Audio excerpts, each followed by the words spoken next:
안녕하세요. 머니 다큐입니다.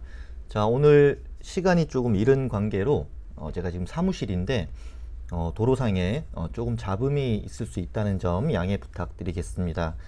자, 이번 시간은 저번에도 말씀드렸듯이 제가 읽고 있는 책들을 한번 리뷰하는 시간을 가져보도록 하겠습니다. 제가 존경하는 김영익 교수님이 저자로 쓰신 책이고요. 2020에서 2022년 앞으로의 3년 투자의 미래라는 책입니다.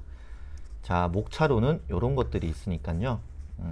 이거를 다 리뷰하진 않을 거예요. 여기에서 중요하다 싶은 내용들 위주로만 제가 정리를 해드릴 것이고, 이런 투자 전망 같은 책들을 보실 때 제가 그 10년 전에 한번 투자를 하다가 아주 심하게 망가졌던 이유 중에 하나가 그런 게 있어요.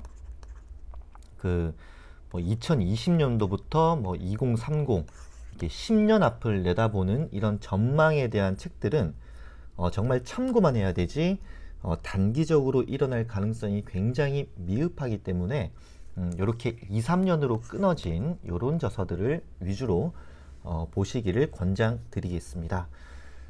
자, 그러면은 책을 한번 훑어보러 가 보겠습니다.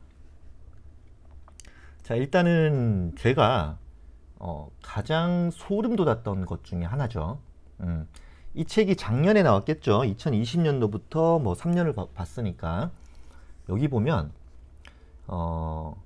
이 저자가 정확하게 2020년도 경제 위기를 전망했던 사람이에요. 근데 물론 그 경제 위기가 이 사람이 예측한 그런 데이터 상으로 나온 게 아니고 질병으로 인해서 나오기는 했지만 어쨌든 그런 조짐이 이미 보여지고 있었기 때문에 어쨌든 결과가 맞으니까 저는 일단 박수를 보내겠습니다. 이분이 가장 그 중요하게 보는 거는 일평균 수출 데이터를 굉장히 꼼꼼하게 보시는 분인데 지금 우리나라 수출이 계속 안 좋아지고 있고 살짝 고개를 들긴 했으나 주가는 이미 이렇게 가버린 상태죠. 예. 그래서 지금 제 영상을 보시는 분들 중에 대부분이 곧버스를 타고 계신데 이 괴리율이 이제 낮아질 때가 오지 않았나. 근데 이제 김영익 교수님이 최근에 이제 그 유튜브 쪽으로도 굉장히 유명해지고 계신데 이분이 전망한 거는 뭐 지금 전망한 게 아니고 거의 한 3, 4개월 전부터 얘기를 했었어요. 2분기까지는 그 1분기가 너무 안 좋았기 때문에 살짝 반등은 할 것이다. 그리고 뭐 유동성의 힘 때문에 주가가 반등할 것이다 라고 했었고 7월부터 이제 8월까지 조정의 시기를 거쳤다가 다시 반등하지 않나 라는 전망을 하신 분이고 저 같은 경우는 이분의 이야기를 들었음에도 불구하고 굳이 7월까지 기다렸다가 들어가면 되는 거를 저는 5월 달부터 들어가서 지금 이렇게 고생을 하고 있는 거죠. 이 책을 제가 산 지는 한 달이 다 됐는데 이번에 읽어서 조금 아쉬움이 드는 점도 조금 있지만 어쨌든 계속 내용을 이어가 보도록 하겠습니다. 자, 그리고 이분이 가장 중요하게 생각하는 거는 앞으로 이제 그 금리는 저금리가 유지가 될 것이고 그 이유는 그 디플레이션을 해소할 방법이 없기 때문에 그 이유는 고령화 때문에 그래서 장기적인 모습으로 봤을 때 은행 대출 금리, 주택담보 대출 금리 계속 낮아지고 이 이유 때문에 국내 부동산 시장이 아주 뜨겁게 타올라 버렸죠. 너도 나도 할 것 없이 대출해서 집 사는 재테크가 유행을 해버렸고 근데 그 주택시장이 이제는 지나치게 과열권으로 와버리게 되었고 보면은 기업이든 뭐 가게든 금리는 다 꼬꾸라지고 있는 상태입니다. 그래서 주택시장이 올랐고 주택시장이 너무 과도하게 올랐기 때문에 이제는 그 주택에 대한 투자의 비중을 줄여나가고 금융자산의 비중을 넓혀라 라는 데이터로 이 내용을 전해드립니다. 제가 이걸 순서를 정리를 해야 되는데 그냥 마구잡이로 등록을 해놔가지고 일단은 보이는 대로 얘기를 하도록 하겠습니다. 이 내용이 가장 소름 돋았던 내용인데 2020년 상반기 1500포인트 1200포인트도 바라볼 수도 있다 라는 얘기를 했었는데 정확하게 1439인가요? 뭐 이쯤까지 갔다가 반등했죠. 물론 이분이 얘기하는 수출 데이터나 뭐 이런 부정적인 데이터만 가지고 주가가 폭락한 게 아닌 질병으로 폭락하기는 했지만 어떤 충격이 왔을 때 이 정도까지 내려갈 수 있다라는 전망을 하셨기 때문에 일단 저는 칭찬을 하고 있습니다. 요즘 영상을 보시면은 그 1800에서 2000포인트 정도 이게 현재 코스피 기업들이 내는 이익 대비해서 적정한 그 코스피 지수를 얘기할 때 한 1800에서 2000 정도가 적당한 가격이다 라고 얘기를 하고 계세요. 김영희 교수라고 검색하면 영상 많이 뜨니까 그거 한번 참고해 주시면 좋겠습니다. 그리고 그 일본 부동산 시장을 얘기할 때 일본이 35세에서 55세 인구가 급감하기 시작할 때 부동산 시장이 붕괴를 했다고 해요. 근데 우리나라는 그 2010년도에 정점을 찍고 이제 감소하고 있지만 아직까지 부동산 붕괴설은 나오지 않고 중간에 소폭 조정기는 거쳤으나 한 3, 4년 거쳤죠. 그럼에도 불구하고 최근에 저금리 그리고 더 이상 지금 집을 사지 않으면 영원히 집을 살 수 없을 것 같다라는 30대의 그 절망한 마음 때문에 집값은 폭등하고야 말았죠. 근데 이런 폭등 그리고 가계 부채 급증 이자 비용의 증가는 대한민국 사회에서 소비가 감소할 거라는 그 뻔한 시나리오가 전개될 것이고 지금 은행들의 순이익의 70%가 주택담보대출 이자 수입이라고 하니 말 다 한 거죠. 그래서 우리나라 그 기업 이익들이나 뭐 주가지수 이런 것들에 대한 그 부정적인 시각이 여전히 열려 있다라는 거 거기에 대한 내용을 굉장히 길게 풀어서 정리를 한 거고요. 그리고 요 데이터 같은 경우는 이제 국민연금도 믿지 말아라는 거죠. 이제 우리가 스스로 스마트해져야 되고 앞으로 금융자산을 늘려가는 거는 선택이 아닌 필수가 되었다.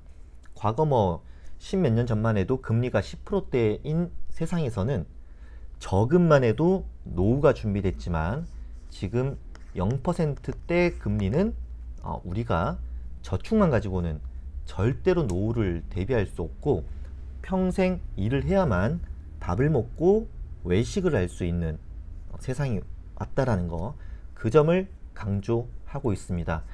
근데 국민연금이 옛날처럼 그렇게 멍청하게 운영하고 있지는 않더라고요. 최근 2, 3년 전부터는 해외 주식 투자 비중은 굉장히 크게 늘리고 있고 그리고 실적도 굉장히 좋다라고 들었습니다.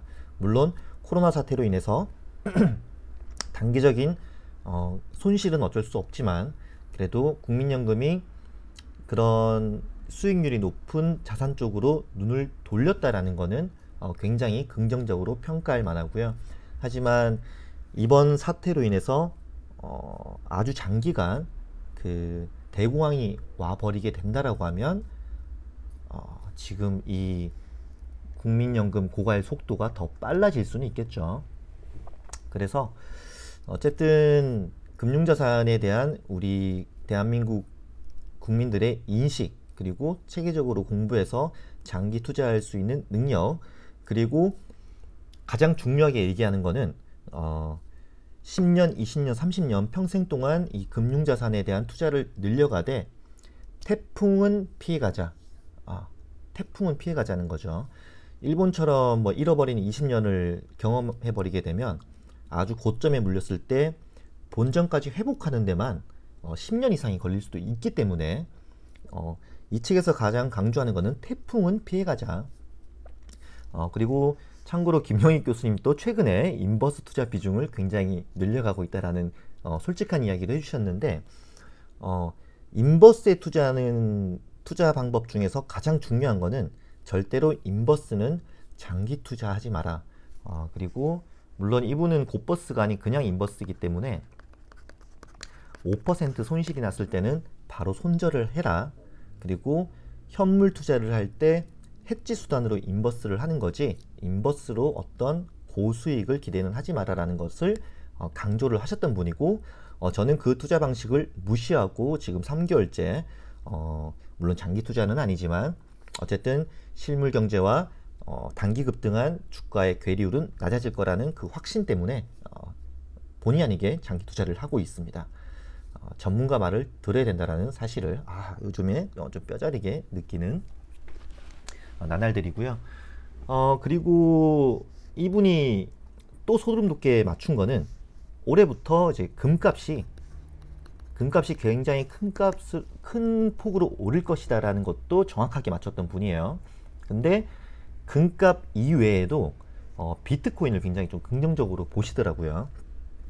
왜냐면 그 달러 가치가 하락하고 이제 ETF 상장한 이후에 비트코인 가격이 굉장히 급등했다라는 뭐 이런저런 이야기를 하셨는데 지금이 아마 $1000 정도, 천이 아니고 $10,000인가요? 지금 1000만원이니까 $10,000고 있네 거의. 근데 이거를 우리나라 돈으로 이제 1000만원인데 그게 거의 한 5천만원까지도 한 번쯤은 갔다가 폭락하지 않을까라는 전망을 하고 계십니다. 이거는 솔직히 뭐 너무 위험 자산이기 때문에 비트코인 같은 경우는.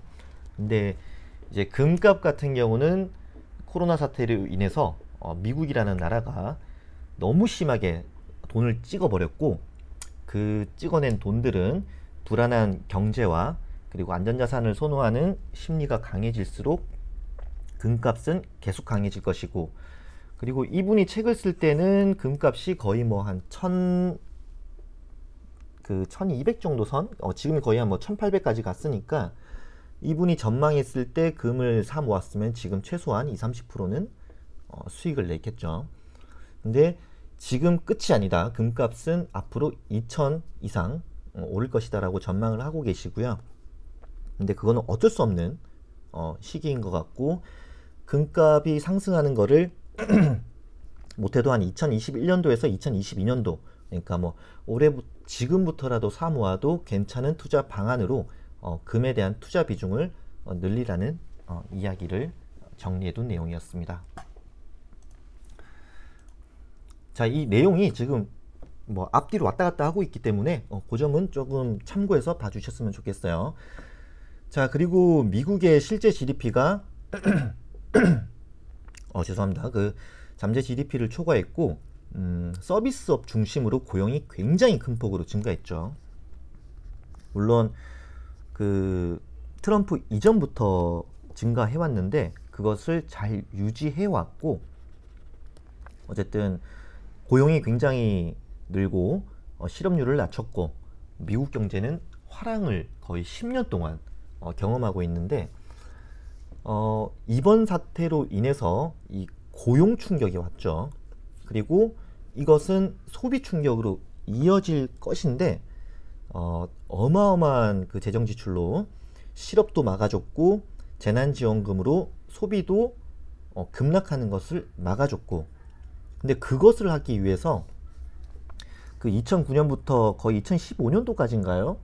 이때까지 시작했던 양적 완화를 3달 만에, 그러니까 거의 뭐 한 5-6년 동안 해왔던 양적 완화를 3달 만에 풀었기 때문에 가능한 일이고요.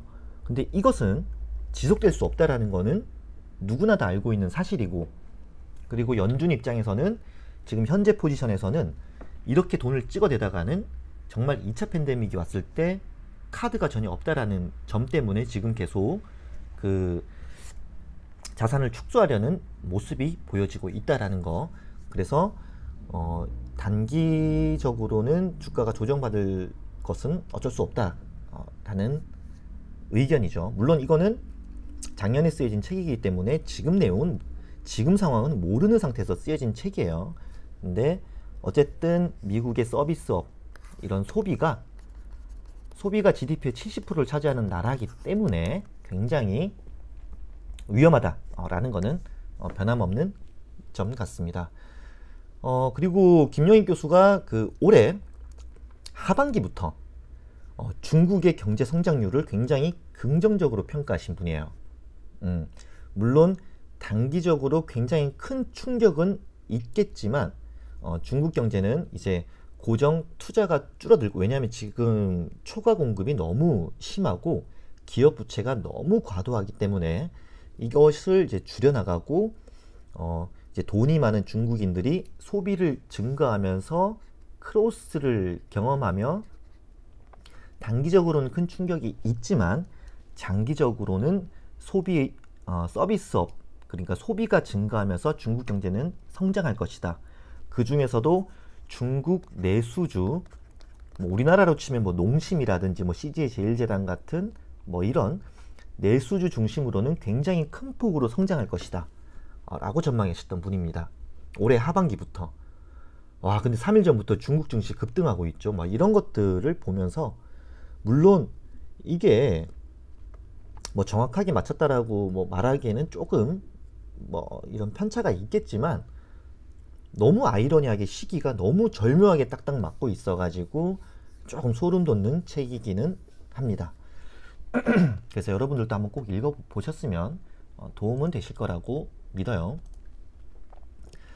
자, 이게 지금 굉장히 큰 데이터 같은데, 중국의 부채가 급증하는 비율, GDP 대비 부채 급증, GDP 대비 성장률은 감소. 그래서 중국에서 한 번은 충격이 올 것이다 라고 얘기했고, 실제로 충격이 왔죠. 주가가 굉장히 큰 폭으로 떨어졌기 때문에. 그래서 이미 박살나 있는 중국 주식은 이번 코로나 사태 때도 그렇게 심하게 다른 국가들에 비해서는 좀 덜 떨어졌죠. 이미 박살나 있었으니까요. 그리고 중국이 GDP 대비 기업 부채가 세계 최고죠. 세계 최고. 중국은 회계 부정도 좀 심하고 데이터가 믿을 수가 없기 때문에 김영익 교수도 다 믿지는 마라. 하지만 방향성은 보라라는 거죠. 기업 부채가 부실하고 뭐 부도나는 파산 기업들이 아무리 많아진다고 하더라도 중국인들도 우리나라처럼 뭐 배가 고프면 라면 하나는 사 먹듯이 중국 국민들도 기업이 아무리 심하게 파산하고 실업률이 높아진다고 하더라도 이미 돈 많은 중국인들이 너무나도 많기 때문에 내수주 중심으로는 성장을 할 것이다 라는 게 이분의 이야기의 팩트인 거죠. 어쨌든 중국을 최고의 투자처로 보고 있다는 점, 물론 인도나 베트남도 좀 긍정적으로 보시는데 중국 내수주 쪽으로 지금 관심이 굉장히 많으신 분이기 때문에 이 점은 참고해서 책을 읽으시면 좋겠습니다. 이게 조금 놀랐던 데이터인데 구매력이 2015년 되기도 전에 이제 중국의 구매력이 더 높아졌다. 우리나라의 수출 데이터를 비교할 때 미국인들이 소비를 많이 해야 우리나라도 이제 차도 많이 팔고 뭐 이것저것 많이 팔아지기는데, 이제 그 구매력이 미국보다 중국이 훨씬 더 가파르게 증가했다라는 점.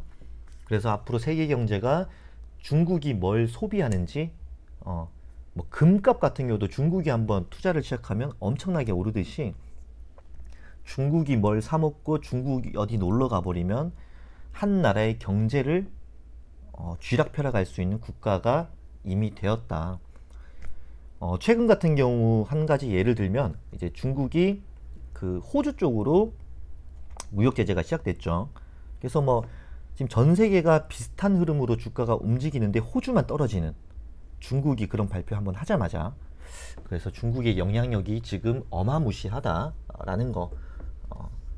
물론 미중 무역 전쟁이 어떻게 이루어지고 어떻게 중국이 무너질 수도 있어요. 근데 중국이 옛날만큼 쉽게 무너질 국가는 아니다라는 점은 참고를 하시고 투자 판단에 기준점을 세웠으면 좋겠다라는 거. 그리고 이제 달러는 추세적으로 가치가 이제 계속 하락할 것이다라는 거. 무식하게 찍어댔으니까 화폐 가치가 하락하는 건 어쩔 수 없다. 그런 얘기를 하는 거고요. 그래서 금 투자를 해라. 금 투자는 그 인플레이션이 심해졌을 때 최고의 해치 전략이다. 그래서 금 투자를 계속 강조하고 있어요. 그렇습니다. 다음으로 넘어가 볼게요.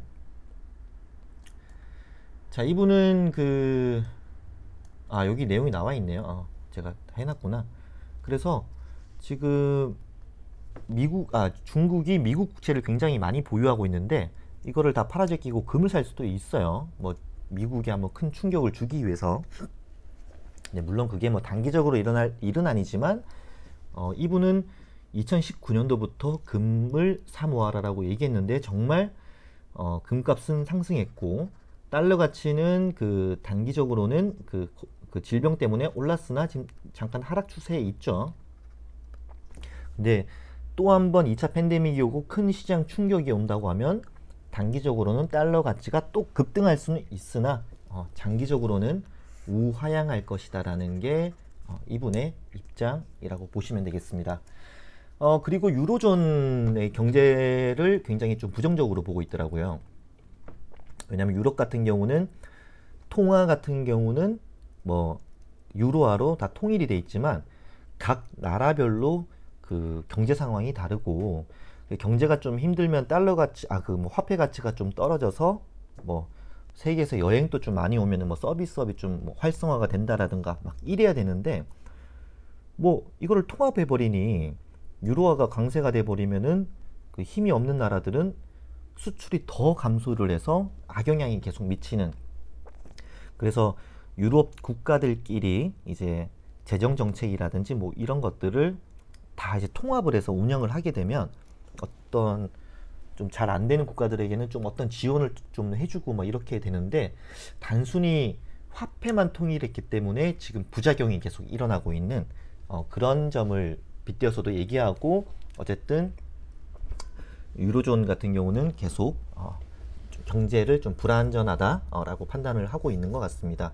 그 외적으로도 이제 영국이 이제 또 떠났기 때문에 조금 더 힘들어지지 않을까. 옛날에는 독일과 영국이 조금 뭐 손해보는 입장으로 뭔가를 해줬다라고 하면 이제 독일 혼자서 뭔가를 해야 되는 입장이라서 뭐 물론 프랑스도 있지만 어쨌든 영국이 빠진 거는 좀 타격이 있다. 그리고 통화만 통일한 것만 가지고는 지금 여기저기서 문제점이 많이 터지고 있다라는 점, 그런 점을 좀 강조한 것 같고요.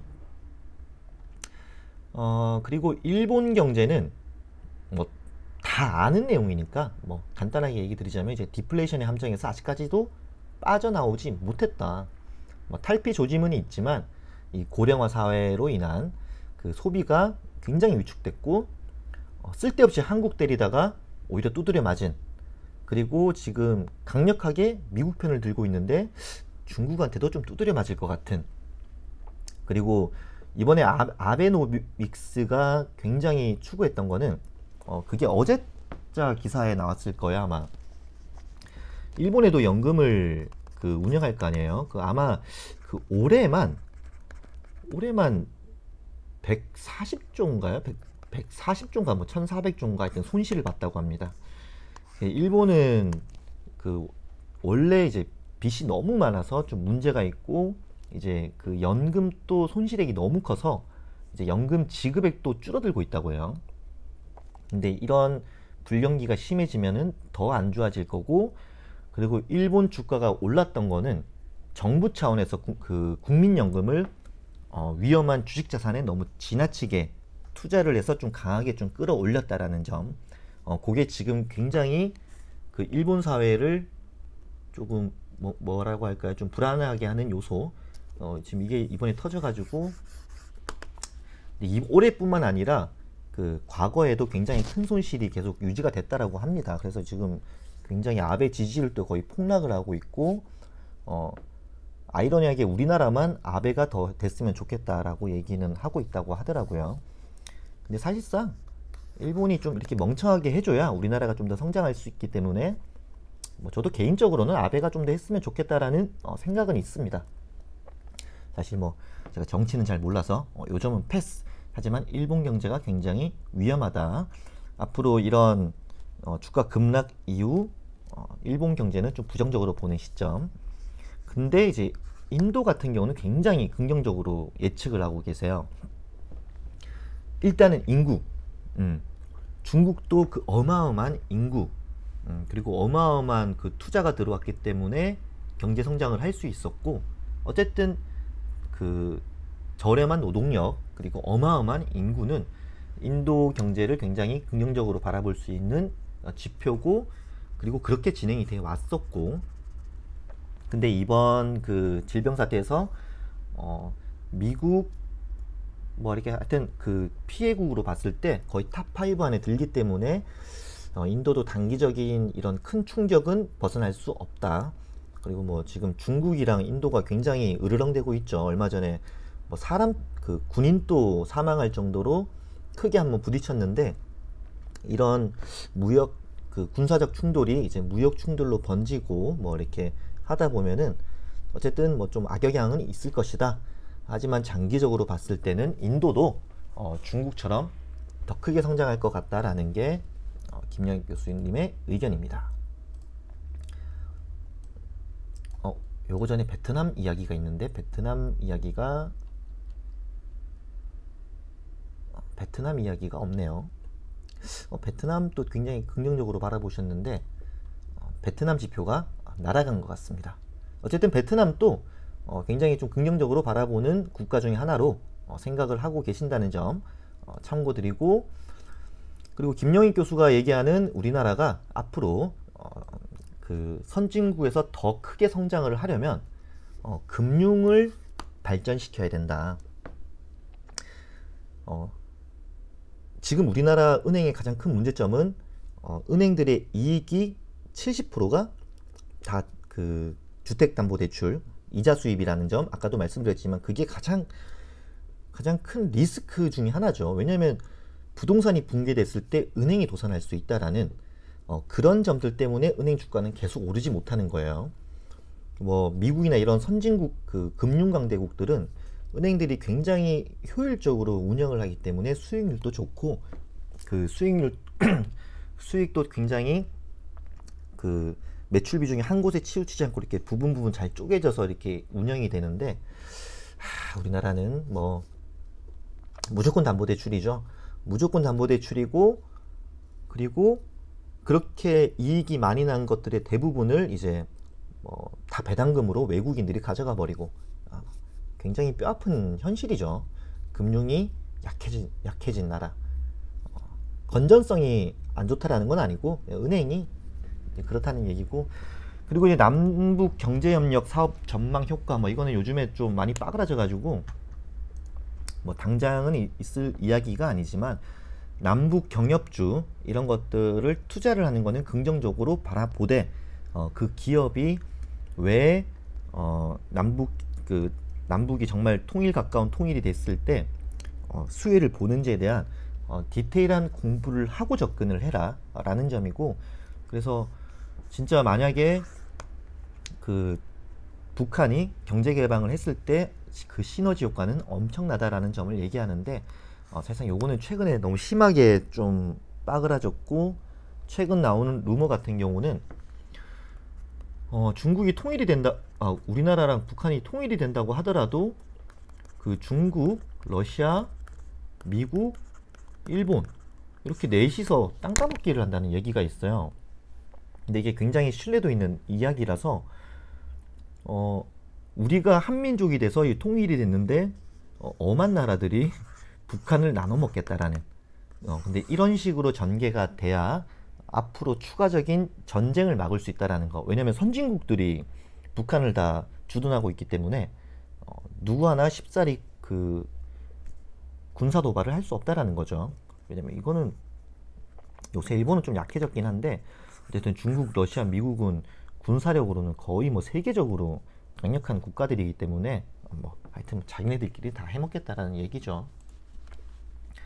그래서 뭐 우리나라가 그 마지막으로 얘기하는 게 이제 한국이 직면한 위기의 신호들이라고 해서 한 7가지를 얘기하셨는데 이 내용으로 이 책은 마무리가 됩니다. 어쨌든 우리나라의 주택 수요 자체는 감소할 것이고 안전자산 선호 현상이 심화가 될 것이다. 왜냐하면 이제 고령화 사회가 접어들었고 주택 수요 감소 같은 경우는 약간 지역별로 좀 봐야 될 것 같고, 왜냐면 서울 수도권 같은 경우는 최근 기사로 보면 이제 인구가 더 증가하고 있어요, 오히려. 그래서 아직 공급이 부족한 현 상황에서는 조금 맞지 않은 내용이나 뭐 장기적인 관점으로 봤을 때 부동산은 조금 힘들다. 그리고 고령화가 심해진 우리 국가에서는 그 나이가 좀 드신 분들은 굳이 불필요하게 위험자산에 투자를 하기보다는 안전자산에 투자를 해놓고 노후를 좀 즐기려는 선호현상이 일본처럼 심화가 될 것이다.